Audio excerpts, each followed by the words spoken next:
요즘 사람들의 수명이 늘어나다 보니까 직장 은퇴한 다음 남은 여생을 보람 있고 또 의미 있게 보내라고 곳곳에 많은 노인대학들이 세워져 있습니다.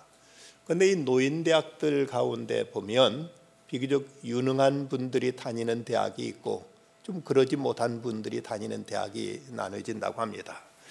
유능한 분들이 다니는 대학 가운데 보면은 연금 받으며 세상 구경하는 연세대가 있고 이자 수입으로 화려한 여생을 보내는 이화여대가 있고 건강 유지하며 국민연금으로 사는 건국대, 고상하게 여행 즐기는 고려대, 부부가 산보하고 다니는 부산대, 명예와 인품을 지키며 사는 명지대 등이 있다고 합니다.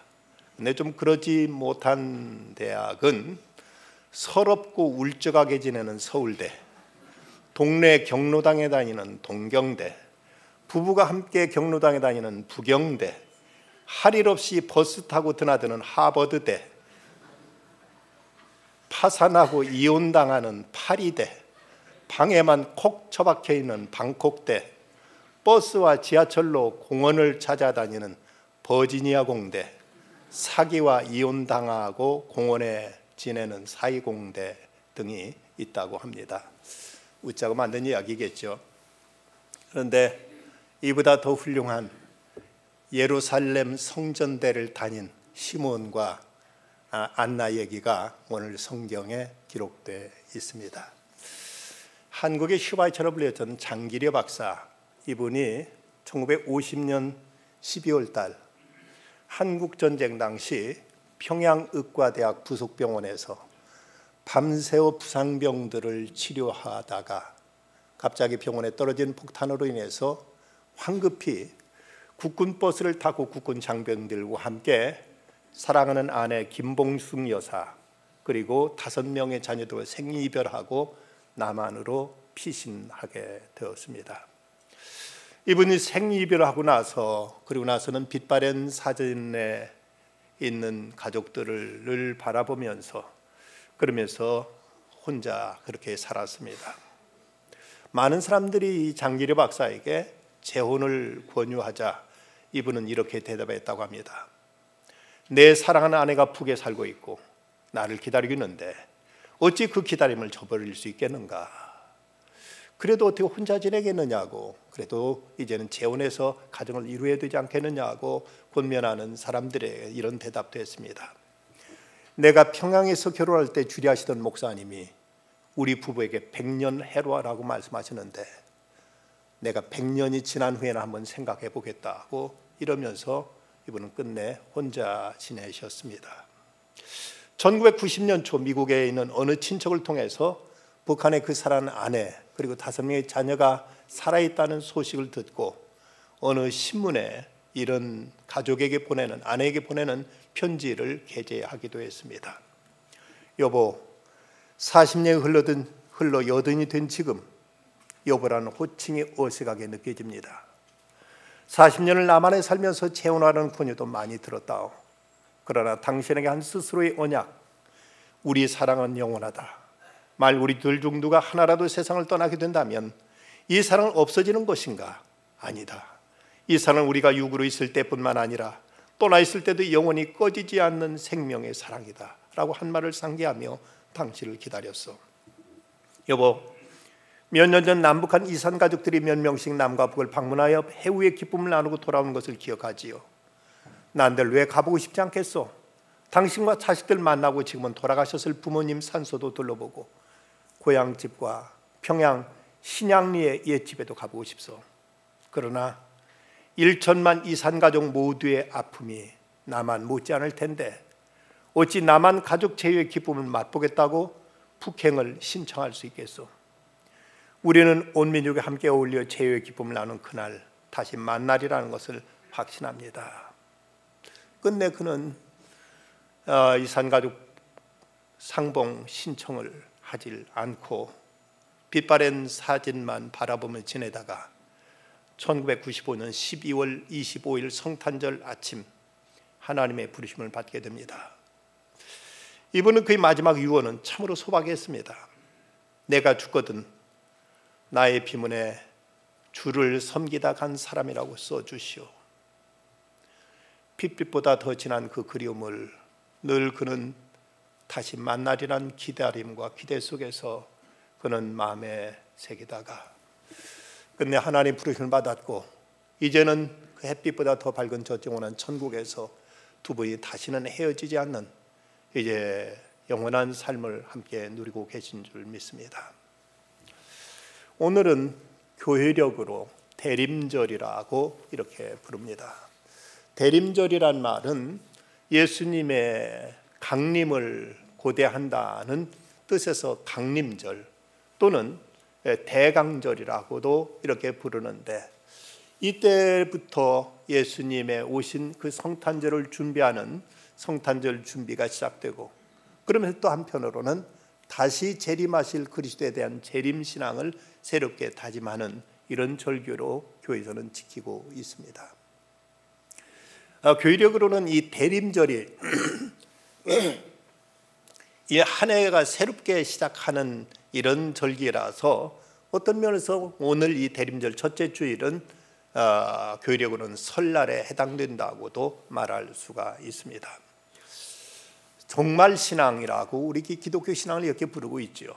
그런데 이 종말이란 말은 개인적인 종말과 우주적인 종말 두 가지로 나눠집니다. 개인적인 종말이란 우리가 육신의 장막을 벗고 하나님 앞에 가서 주님을 뵙는 그것이 개인적인 종말일 것이고, 그리고 우주적인 종말이란 이제 그리스도께서 이 땅에 오셔서 세상 역사를 종지부짓고 새롭게 하나님의 나라를 이 땅에 이루시는 그것을 이제 우주적인 종말이라고 부릅니다. 예수님께 이 땅에 오시던 그 당시 많은 사람들이 메시아의 오심을 그토록 간절히 사모했습니다. 나라는 로마의 압제하에서 신음하고 있었고, 국민들은 경제적으로 도탄에 빠져 있었고, 사회적으로는 이런저런 많은 여러 가지 갈등과 여러 가지 대립에 의해서 그들은 아무런 희망을 품지 못하고 있었습니다. 이럴 때 어서 메시아가 오셔서 우리를 다스려 주시기를, 이 땅에 참된 평화의 왕국을 세우시기를 그토록 간절히 소망했습니다. 그런데 정작 예수님이 이 땅에 오셨을 때 예수님을 영접했던 사람은 많지 않았습니다. 들에서 양을 치던 목자들, 그리고 저 멀리 동방에서 황금과 유향과 모략을 가지고 와 예수님의 경배드렸던 동방 박사들, 그리고 오늘 성경에 나오는 시므온과 안나 같은 분들, 이들만이 예수님을 영접하게 됩니다. 오늘 본문에 나타난 이 시므온, 이 시므온이라는 이름은 흔한, 당시 유대사의 흔한 이름이었습니다. 오늘 예배 찬양한 시므온 찬양대라는 이름이 붙여진 것도 오늘 성경에 나온 시므온이 최초로 이제 신약에 보면 찬양했기에 제가 알기로는 시므온 찬양대라는 이름이 그래서 붙여진 것으로 알고 있습니다. 그러면 이 시므온은 성령의 계시를 통해서 메시아의 오심을 확신했습니다. 오늘 26절 보면 그가 주의 그리스도를 보기 전에는 죽지 아니하리라 하신 성령의 지시를 받았더니, 그는 하나님의 영에 의해서 이제 내가 죽기 전에 메시아의 오심을 보게 될 것이라 하는 이런 메시지를 받게 됩니다. 많은 사람들이 하나님 말씀을 함께 받아도 어떤 그냥 하나의 도덕적인 교훈 정도로, 하나의 어떤 이제 종교적인 이제 어떤 그 강화 정도로만 받아들이는 사람이 있는데, 시므온은 성령의 감동으로 내가 죽기 전에 반드시 메시아를 뵙게 될 것이다 하는 이런 계시를 받았습니다. 지금 이 시간에 함께 우리가 하나님 앞에 예배드리며 함께 하나님 말씀을 받고 있습니다만은, 어떤 이는 오늘 내게 주시는 하늘의 메시지를 받는 이가 있고, 어떤 이는 그냥 목사라는 사람이 강단에서 그냥 이런저런 얘기하는가 보다 하고 이렇게 들을 사람들도 있을 것입니다.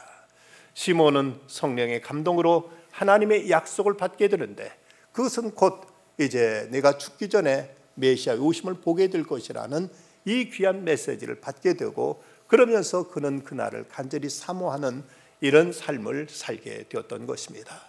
그 당시 많은 사람들이 역사 속에서, 현실 속에서 낙심하고 절망하고 두려워하고 염려하고 불안해하고 살고 있었지만, 그러나 시므온은 하나님이 이 약속을 받았기에 그 믿음 안에서 소망을 가지고 있을 수 있었고, 그 믿음 안에서 그는 이제 내일의 기대 속에서 주님의 날을 간절히 고대하면서 하루하루를 경건하게 살 수 있었던 것입니다. 오늘 우리가 역사를 어떻게 볼 것인가? 그저 사람에 의해서만 다스리는 역사라면은 우리는 내일에 대한 어떤 기대를 갖기가 어렵습니다. 우리 소위 종말론이라고 하는 이 퓨처로지라는 이 말은 이제 역사의 진행된 걸로 봐서 내일은 어떻게 될 것이라는 것을 학문적으로 연구하고 여기에 대해서 내다보는 학문을 이제 종말론이라고 이렇게들 말하고 있습니다. 미래학이라는 것, 이 미래학은 맹점은 사람에게 미래가 없다는 것이 미래학의 결론입니다. 이렇게 역사가 진행돼 왔기에 이제는 더 이상 아무런 희망이 없다, 기대가 없다는 것이 미래학의 결론이라면, 성경에서 말하고 있는 종말론이라는 것은 바로 그리스도의 재림을 시점으로 거기서부터 역사를 거꾸로 내다보는 것이 바로 종말론입니다. 그러기에 우리는 지금 오늘의 현실이 아무리 어둡더라도, 오늘의 지금 여건이 아무리 답답하더라도 그리스도의 재림을 통해 우리는 내리는 희망, 내리는 소망을 우리는 기대할 수 있게 되는 것입니다. 강철한 카네기의 사무실에는 빛바랜 그림이 하나 이제 걸려 있다고 합니다. 이 그림은 특별히 대단한 어떤 유명 화가가 그린 것도 아니고, 또 그 그림 자체가 아주 탁월한, 아주 훌륭한 뛰어난 그 작품도 아니었습니다. 그럼에도 불구하고 강철한 카네기의 사무실에 그 그림을 걸어놓았던 데는 나름대로 이유가 있었습니다. 그 그림에는 보면은 이제 썰물, 바닷물이 빠진 가운데 모래톱에 그 다 낡은 배 한 척이 걸쳐 있는 모습, 그리고 노는 바닥에 떨어져서 모래 위에 다듬고 있는 이런 모습입니다. 그런데 그 그림 밑에 어떤 글귀가 써 있는가 하면 밀물은 반드시 온다는 이런 글씨가 써 있었습니다. 어떤 사람이 그 그림의 사연을 물었더니 카네기는 이런 대답을 했습니다. 나는 젊었을 때 이 집 저 집 돌아다니며 물건을 팔러 다니는데 어떤 노인집에서 그 그림을 보았는데 무엇보다도 글귀에 감동적이었다. 시간이 지나도 그 그림과 글씨가 머릿속에 지워지지 않아서 노인을 찾아가 정중하게 부탁했더니 그분은 그 그림을 내게 주셨다. 나는 어려움이 밀려와서 내게 무언가 휩쓸어 갈 때마다 이 그림을 보면서 내 자신에게 다짐하듯 말했다. 밀물은 반드시 온다고. 그렇습니다. 바닷물이 모든 걸 휩쓸고 지나간 그 썰물의 그 자리에 또다시 밀물은 이제 몰려오듯이 역사의 어둠 속에 그리스도는 빛으로, 영광의 왕으로, 우리에게 구주로 다시 찾아오실 것입니다. 이 시몬은 이 메시아의 오심의 약속을 들었을 때 그는 이제 경건한 삶을 살기 시작합니다. 보면 25절 말씀 보면 예루살렘에 시몬이라 하는 사람이 있으니 이 사람은 의롭고 경건하여 이스라엘의 위로를 기다리는 자라, 성령이 그 위에 계시더라고 말하고 있습니다. 여기 의롭다는 말은 공정한, 정의로운 것을 뜻한 말인데, 특별히 하나님과 관계 속에서 그는 하나님 앞에 늘 바르게, 단정하게, 깨끗하게 살기를 늘 힘썼고, 이래서 사람들 앞에 자기 책임과 도리를 다하는 이런 성실한 삶을 살았던 것을 성경은 증거하고 있습니다. 비록 그 당시 사회는 어두웠었고 도덕과 기강이 무너졌었고 사회 질서는 이제 혼란을 거듭하고 있었지만, 그러나 곧 메시아 예수님께서 이 땅에 오신다는 사실을 믿었을 때 그는 하루하루 경건한 삶을 살 수 있었고, 사람들과 사회 속에서도 자기 책임과 자기 도리를 다하는 이런 믿음의 삶을 살았던 것이 바로 시몬의 삶의 모습이었습니다. 오늘 우리들은 지금 어떻게 살고 있는가? 오늘 세상이 어둡다고 해서 함께 어둠 속에 빠져버리고, 세상이 무질서하다고 해서 우리도 같이 무질서한 가운데 서로 방탕과 방종에 빠져버리게 된다면, 우리가 그리스도께서 우리에게 갑자기 도적처럼 오시는 날 어떻게 주님을 맞을 것인가를 우리는 두렵게 생각해야 만들 것입니다. 주님이 다시 오신다는 이 사실 앞에 우리는 우리들의 삶의 자체를 가다듬고 우리의 지금까지 살았던 삶을 우리가 돌이켜고 반성하면서 주님 뵙기에 부끄럽지 않도록 그분 앞에 영광 가운데 나타날 수 있도록 하루하루의 삶을 우리들의 책임과 본분을 다하면서 도덕적으로, 영적으로 경건과 우리는 이제 정의를 추구하면서 살아가는 이런 삶의 결단이 우리에게 필요한 것입니다. 독일에 이런 전설이 전해지고 있습니다. 바바리아라는 성에 루드비히라는 공작이 살고 있었습니다.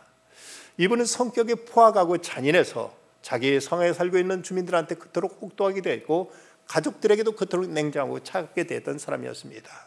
어느 날 사냥을 나갔다 시구이제 산속에서 조그만 예배당을 만나게 됩니다.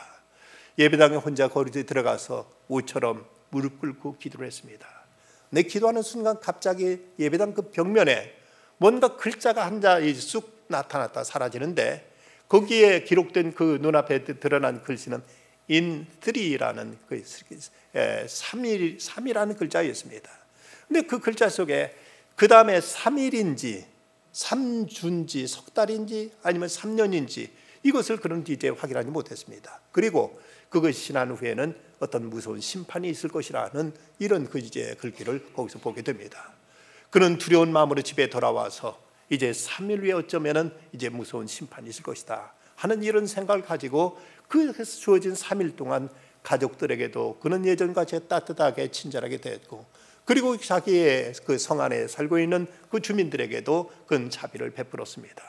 그리고 3일이 지난 다음 성루에 올라갑니다. 뭔가 이제 변화가 있겠지, 어떤 조짐이 나타나겠지 하고 기다렸는데 아무런 변화가 나타나지 않습니다. 내가 잘못 봐서 아마 이것은 석 달인가 보다 하고 그는 그 석 달 동안 또 최선을 다해서 가족과 주변 사람들을 아끼고 사랑하고 품고 그리고 자기의 그 이제 백성들을 향해서 그는 이제 그 인정을 베풀었습니다. 이러면서 석 달 동안 이렇게 보냈는데 근데 석 달이 지난 다음에도 아무런 어떤 변화가 나타나지 않았습니다. 내가 아마도 이것은 3년이었던가 보다 이렇게 생각하고 그는 또 다시 3년 동안 정성을 다해서 이웃에게 선정을 베풀면서 그러면서 자기가 해야 될 모든 책임과 도리를 다하고 깨끗하고 의로운 삶을 살면서 3년을 보냈습니다. 그리고 다시 성리에 올라가서 이제 뭔가 변화가 있을 것이라고 기대하고 있는데 저 멀리에서 말이 이제 달려오는 것이었습니다. 웬 말인가 하고 봤더니 그 독일 왕궁에서 보내온 사절단이었습니다. 지금까지 이 루드비 공작이 백성들에게 그렇게 선정을 베풀면서 성주로서 그토록 신실하고 바르게 정치를 한다소를 듣고 그를 독일의 황제로 모시기 위해서 보낸 사절단이었던 것입니다. 3일인지 석 달인지 3년인지 모르지만 그 기간이 지나면 무서운 심판이 온다는 그 사실 앞에 그는 두렵고 떨림으로 하루하루를 경건하게 진실하게 바르게 성실하게 인자를 베풀면서 살았더니 그가 드디어 독일의 황제의 자리까지 오르게 되는 이런 영광이 그에게 주어졌던 것입니다. 그렇다면 오늘 사는 우리 그리스도인들은 우리는 어떻게 살아야 될까요? 주님이 오실 날이 언제일지 우리는 알지 못하고 그리고 우리가 개인적으로 언제 어떻게 우리가 주님 앞에 나가게 될지 모릅니다. 그러나 분명 그것은 정해져 있고 그날을 향해 우리는 하루하루 이제 시간은 다가가고 있습니다. 우리에게 주어진 그 종말 앞에 우리는 과연 어떻게 살아야 될 것인가? 시몬은 이 종말 앞에서 그는 의롭고 경건하게 살았던 것을 성경은 증거하고 있습니다. 우리 또한 우리들의 남은 삶은 하나님 앞에 우리는 바르게 진실하게 거룩하고 경건하게 살아가고자 하는 이런 결단이 우리에게 있어야 될 것입니다. 그런가 하면 그는 그토록 메시아를 대망했던 시몬은 드디어 성전에서 메시아를 만나는 영광을 얻게 됩니다. 27절 말씀 보면 성령의 감동으로 성전에 들어가매 마침 부모가 율법의 관례대로 행하고자 하여 그 아기 예수를 데리고 오는지라. 그는 여기서 이제 그토록 사모하여 늘 성전을 가까이 나가 성전에서 늘 기도하며 보냈더니 드디어 예수님께서 이 땅에 오셔서 그게 이제 결례를 행하러 오셨을 때 그때 예수를 만나는 그 감격과 영광을 누리게 됩니다. 그가 예수를 만난 곳은 다른 곳이 아닌 바로 하나님의 집 성전이었습니다. 인간에게는 두 가지 욕망이 있는데 하나는 하나님 앞에 가까이 나아가고자 하는 욕망, 다른 하나는 육체의 향락과 쾌락을 쫓아 세상으로 치닫는 욕망 두 가지가 있다고 합니다. 하나님 앞에 가까이 나아가고자 하는 욕망은 성령을 주시는 욕망이라면 이제 세상을 향해 치닫는 욕망은 이건 마귀가 주는 시험일 수밖에 없습니다. 그래서 히브리서 기자는 말씀하기를 모이기를 패하는 어떤 사람들의 습관과 같이 하지 말고 오직 권하여 그날에 가까운 볼수록 더욱 그리하자고 말씀하고 있습니다. 주님 오실 날이 가까울수록 더욱 우리는 주님 전을 가까이 할 것이요 모이기에 힘써야 될 것입니다. 김동신 씨가 쓴 기도하는 섬 소록도라는 그 책에 이런 글을 이제 기록하고 있습니다. 새벽 3시 카메라 장비를 들고 부랴부랴 소록도 중앙교회를 향했다. 섬 전체가 부슬부슬 내리는 겨울비에 젖어들고 있었다. 교회에 도착하자마자 뒤편에 자리를 잡았다. 잠시 후 나는 깜짝 놀라고 말았다. 맨 앞줄에 앉아 계신 한 할아버지의 팔과 다리가 모두 없었기 때문이다. 바깥에 겨울비가 내리고 있어 스산하고 추운데 게다가 새벽이라 깜깜하기까지 한데 어떻게 이곳까지 나오셨을까? 너무나 의아했다. 아마 누군가 업어서 모셔왔겠지. 나는 예배가 끝난 후 그분의 뒤를 따라가 봤다. 그분은 혼자서 예배당 문까지 천천히 기어가셨다. 그뿐 아니었다. 문턱을 넘어 빗물이 흥건한 차가운 시멘트 바닥을 배로 밀며 나가고 계셨다. 나와 그분과의 거리는 한두 걸음 정도로 좁아져 있을 때 나는 더욱 놀랐다. 그분이 낮은 목소리로 찬송가를 부르고 계셨기 때문이다. 나는 다가가 물었다. 할아버지, 비가 오는데 교회에 오시는 게 힘들지 않으셨어요? 힘들긴요. 예배도 드리고 하나님 만나서 매우 행복하지요. 할아버지는 웃으며 가던 길을 계속하셨다. 집으로 돌아가는 그분의 모습, 그 와중에도 찬송을 부르고 계셨다. 지금 내가 환청을 듣고 있나? 저런 불편한 몸을 하고 있어 도대체 무엇이 감사하단 말이지? 소록도는 정말 특별한 세상이다. 성경에서 봤던 믿음의 사람들을 자연스럽게 만날 수 있는 아주 특별한 곳이다. 팔다리도 없는 분이 배로 기어서 비 오는 날 새벽에 예배당을 나오는 그 정성, 그런 귀한 마음들이 오늘도 실제하고 있다는 사실을 우리는 어떻게 생각하십니까? 바빠서 이래서 저래서 못 나오겠다고 하는 이런 변명이 얼마나 그분의 그 깨끗한 순수한 뜨거운 믿음 앞에 부끄러운 모습일까요? 시몬은 성령에 이끌려 성전에 나왔을 때 겉으로 고대하는 메시아를 뵙게 되자 입을 열어 이렇게 찬송합니다. 주제여, 이제는 말씀하신 대로 종을 평안히 놓아주는도다. 내 눈이 주의 구원을 보았사오니 이는 만민 앞에 예비한 것이요 이방을 비추는 빛이요 주의 백성 이스라엘의 영광이니이다 하고 말합니다. 주제여, 이제는 말씀하신 대로 종을 평안히 놓아주시는도다. 이 말을 다른 말로 표현하자면 하나님, 이제는 죽어도 좋습니다. 이대로 죽어도 아무런 여한이 없습니다. 이제 이 순간 나를 불러가셔도 하나님 기쁨으로 주님 앞에 나가겠습니다 하는 이 감격에 찬 고백입니다. 사람이 지고로 행복한 순간, 더 이상 없을 가장 감격스러운 순간을 한마디로 표현하자면 이대로 죽어도 좋다라고 말할 수 있는 것이라고 하지 않습니까? 지금 시몬은 주님을 만난 그 감격, 그 기쁨에 떨면서 주제여, 이제는 주의 종을 평안히 놓아주십니다. 주님, 이제는 이대로 눈을 감아도 한이 없겠습니다. 감사합니다 하면서 이렇게 주님을 찬양하고 있습니다. 우리에게도 어느 때인가 점점 종말은 다가오고 있다면 이 종말의 시간들을 어떻게 살아야 될 것인가? 사도 베드로는 베드로전서 4장에서 우리에게 세 가지 권면의 말씀을 주고 있습니다. 그는 먼저 4장 7절에서 만물의 마지막이 가까웠으니 그러므로 너희는 정신을 차리고 근신하여 기도하라고 말씀하십니다. 만물의 마지막이 가까운 이 시점에 우리가 취해야 될 첫 번째 행동은 정신 차리고 기도하는 것이라고 말씀합니다. 어느 때보다 우리는 깨어서 기도해야 될 때인 줄 압니다. 여기서 정신 차린다는 이 말의 뜻은 어떤 이는 해석하기를 무엇이 더 중요하고 무엇이 덜 중요한 것인지를 분별할 수 있는 상태가 바로 정신 차린 상태라고 말합니다. 어떤 거 우리에게 우선적이고 어떤 것이 덜 우선적인 것인지, 어떤 것이 우리에게 절대적이고 어떤 것이 우리에게 상대적인 것인지, 이것만은 결코 내가 놓치지 않고 이것만은 지키겠다는 것을 깨달을 수 있는 상태가 바로 정신 차린 상태라고 이렇게 해석합니다. 그렇다면 우리가 기도를 통해서 어느 때보다도 지금 우리 삶에 우리가 무엇이 가장 우선적이고 어떤 것이 우리에게 절대적인 문제인가를 깨닫고 이것을 놓고 하나님 앞에 기도할 줄 아는 이런 기도가 우리에게 있어야 될 것입니다. 다음에 열심으로 사랑하라고 말씀하십니다.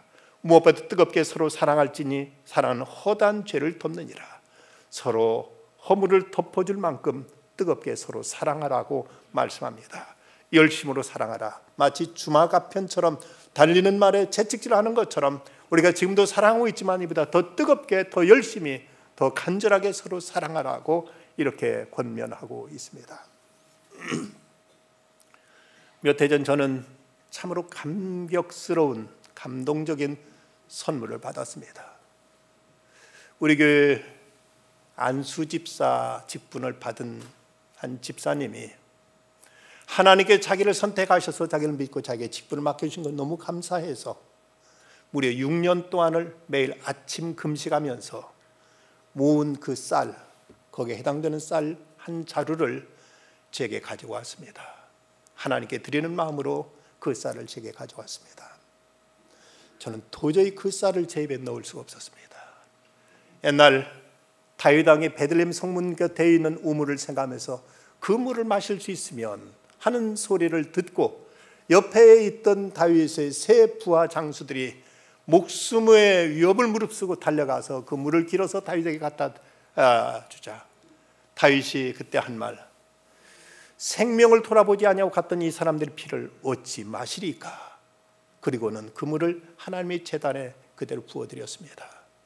저도 그 쌀을 도저히 제가 먹을 수 없어서 제단에 드려서 성도들의 식사로 함께 나눌 수가 있었습니다. 간절히 바라기는 오늘 임직받는 분들에게 이런 감동이 있기를 간절히 소망합니다. 이런 뜨거운 마음으로 하나님께 주신 직분 앞에 충성을 다하실 수 있기를 바랍니다. 서로를 사랑하고 서로 섬기며 충성을 다하는 일꾼이 되어야 될 것입니다. 그 다음에 이제 세 번째는 서로 봉사라고 말씀합니다. 각각 은사를 받은 대로 하나님이 여러 가지 은혜를 맡은 선한 청지기같이 서로 봉사라고 말씀하고 있습니다. 봉사란 말은 예배란 의미를 함께 담고 있습니다. 이제 지금까지 내 자신을 위해서 살았으니, 나를 기쁘게 하기 위해서 지금까지 지내왔으니 이제는 주님을 기쁘시게 해드릴 것이며 이웃을 기쁘게 하도록 이제는 섬기며 봉사하며 살라고 말씀하고 있습니다. 이제 우리가 얼마만큼 시간이 주어졌는지 아무도 알 수 없습니다만은 어찌하든지 한 가지를 주님을 기쁘시게 해드리고자 하는 이런 각오, 결단, 이런 행위가 우리 삶을 통해서 드러날 수 있어야 되겠습니다. 아직도 계속 내 자신만 위하고 오직 나만을 바라보고 살아간다면 이것은 결코 신앙인의 모습은 아닙니다. 좋은 사람과 나쁜 사람을 어떻게 구별할 수 있을까? 어떤 이는 좋은 사람은 종의 마음으로 섬김을 실천한 사람이 좋은 사람이에요. 나쁜 사람이란 나쁜인 사람, 자기밖에 모르는 사람이 나쁜 사람이라고 합니다. 이제는 나쁜 사람의 자리에 머물러서는 안 되겠습니다. 이제는 종의 마음으로 섬기며 봉사하며 다른 사람을 위해서 내가 힘쓸 수 있는 이런 결단이 우리에게 있어야 될 것입니다. 한 30대 남자가 새빵사료 신호를 시작했습니다. 10년 동안 허리띠에 졸라매며 아낀 끝에 바깥에 마당 한 구덩이에 화장실이 있는 집을 한 채, 조그만 집이지만 하나 샀는데 그러나 얼마나 행복했던지. 그런데 변수가 박혀 있어서 불편하기가 짝이 없었습니다. 한밤중에도 용변을 보려면 방문을 열고 나가서 마당 끝에 있는 이 화장실에 가야 됐고, 추운 겨울에도 이 화장실에 들어가는 것이 여간 불편해서 한 10년 동안 열심히 돈을 모으고 전략하고 아낀 끝에 드디어 실내 집안의 화장실에는 조그만 아파트를 한 채 샀습니다. 아파트를 사고 보니까 그렇게 또 기분 좋고 기뻤습니다. 이제는 집안의 화장실에서 어느 때든지 마음대로 드나들 수 있었습니다. 그런데 자녀들이 점점 커나가다 보니까 아침마다 전쟁입니다. 서로 화장실을 먼저 쓰겠다고 아우성인 이 모습을 보면서 아무래도 안 되겠다 싶어서 아내하고 또 다시 상의해가지고 10년 동안 아낀 끝에 화장실 2개인 아파트를 이제 넓히게 됩니다. 야, 이제는 한밤중에도 마음대로 이제 침실에 있는 화장실에서 용변도 볼 수 있고 샤워도 할 수 있고, 아침이면 화장실 가서 서로 싸우지 않아도 좋았습니다. 이제는 됐다 싶었습니다. 그런데 건강이 이상해서 진단을 받고 보니까 암 말기였습니다. 그리고 얼마 더 가지 못하고 이분은 그만 세상을 떠나고 말았습니다. 이분의 인생을 어떻게 평가할 수 있을까? 화장실 3번 바꾼 사람. 어쩌면 극단적인 표현일 수 있을지 모르겠습니다만은 우리는 얼마나 다른가? 일생을 통해 우리가 추구하고 우리가 얻고 우리가 누리고 하고자 하는 것이 과연 무엇인가? 그저 화장실만 하나 둘 더 넓히면 그러면은 내 인생에 성공했다고 과연 자임할 수 있는가? 우리는 하나님의 심판대 앞에 서야 될 사람들이라는 사실을 우리는 잊지 말아야 될 것입니다. 성경에 보면 기다리지 못해서 낭패 본 사람들이 있고 기다림 끝에 인생을 참으로 성공과 영광으로 이끈 사람도 있습니다. 사울은 하나님의 종 사무엘이 온다는 그것을 끝까지 기다리지 못해서 스스로 하나님 앞에 번제를 드렸다가 이 일로 인해서 하나님께 버림받게 되고 맙니다. 그러나 아브라함은 자식 주시기를 25년간 기다림으로 끝내 사는 아들 이삭을 얻었던 아브라함의 이야기, 그리고 이제 하루같이 본향에 갈 것을 기다리면서 20년 세월을 기다렸던 야곱의 이야기, 아무 죄 없이 13년간 인고의 세월을 보냈던 요셉의 이야기 등 40년간 하나님 때를 기다렸던 모세의 모습 등 성경은 기다림 끝에 승리한 사람들의 아름다운 기록이 성경 곳곳에 기록되어 있습니다. 기다림은 사랑입니다. 거룩한 분을 기다리는 것이 믿음입니다. 세상의 절망 속에 아름다운 내일을 꿈꾸며 구원자를 기다리는 불굴의 소망입니다. 성도란 이 땅에 살면서 천국을 소망하고 기다리며 사는 사람이 천국이라 성도라고 말할 수가 있습니다. 오시옵소서. 하나님의 아드님, 우리 주 예수 그리스도시여, 이 땅에 빛을 비추어 주시고 어두운 마음의 길을 보여주시고 낮은 계곡이 높아지고 높은 봉우리가 낮아지는 그 평화를 허락하여 주시옵소서. 우리의 간절히 주님의 오심을 기다리고 고대하고 준비하며 살아가는 중에 주님 앞에 서는 날 참으로 우리 눈에 눈물 씻겨주시고 우리의 모든 아픔과 상처를 어루만져 주시고 영광 가운데 생명 면류관 씌워주시는 그 주님의 은총을 받아 누릴 수 있는 믿음의 승리자들이 다 되시기를 주의 이름으로 축원합니다. 기도하시겠습니다. 감사하신 아버지 하나님, 오늘 이렇게 대림절 첫째 주일을 맞게 하심을 감사합니다. 우리 주님이 이 땅 떠나시면서 다시 이렇게 오리라고 약속하신 대로 주님은 이 역사 속에 분명 이 땅에 오실 것을 믿습니다. 아니, 저희가 그때를 이제 되기 전일지라도 저희들은 또 이제 개인적으로 주님 앞에 나가 주 앞에 모든 걸 짓고 해야 될 때가 있음을 저희들은 믿습니다. 하나님, 그날을 부끄럽지 않게 대할 수 있게 해주시고 영광 중에 맞이할 수 있도록 늘 시므온처럼 성전을 가까이 할 수 있게 하여 주시고 의롭고 경건한 삶을 살아가게 하시며 서로 뜨겁게 사랑하게 하여 주시고 깨어서 기도하게 하여 주시옵시며 맡은 바 은사에 따라서 충성도의 주님을 섬길 수 있는 종들 다 되게 하여 주시옵소서. 그래 주의 뜻을 이 땅에 이루고 주님께 분부하신 그 귀한 몫을 감당하는 중에 주께 저희를 부르실 때 영광 중에 기쁨 중에 주님을 만나 뵙고 주께로부터 잘했다 칭찬받을 수 있는 참된 주님의 사람들로 굳게 세워 주시옵소서. 우리 주님 예수 그리스도의 이름으로 간절히 기도드리옵나이다.